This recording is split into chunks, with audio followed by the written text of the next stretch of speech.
మజిలీపట్నం కూటమి ఎంపీ అభ్యర్థి వల్లభనేని బాలశౌరి గన్నవరం కూటమి ఎమ్మెల్యే అభ్యర్థి యార్లగడ్డ వెంకట్రావు ఎన్నికల ప్రచారంలో దూసుకెళ్తున్నారు. కూటమి అభ్యర్థులకు ప్రజలు బ్రహ్మరథం పడుతున్నారు. గన్నవరంలో టీడీపీ ఘన విజయం సాధిస్తుందని యార్లగడ్డ అన్నారు. రాష్ట్రంలో కూటమి ప్రభుత్వం ఏర్పడడం ఖాయమన్నారు. అలాగే సోదరులారు ఎప్పుడు తీసుకోండి, మనకి తిరగాల్సిన 2 రోజులు ఉంది.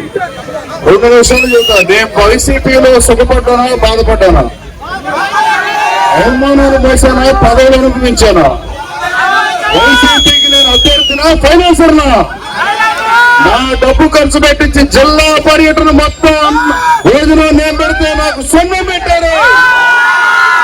ఈ కృష్ణా జిల్లా పర్యటన అంతా తిరిగింది ఇద్దరు వంగవీటి రాధాకృష్ణ, ముందే పంపించారు.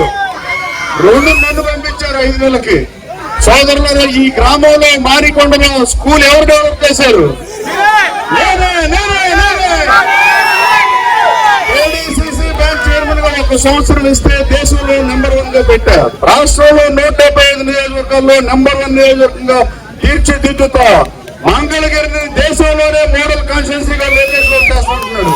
దాంతో పాటు పోటీ పడి మనం కూడా ఐటీ కంపెనీలు తీసుకొద్దాం, గన్నవరానికి మల్లవల్ల పరిశ్రమలు తీసుకొద్దాం.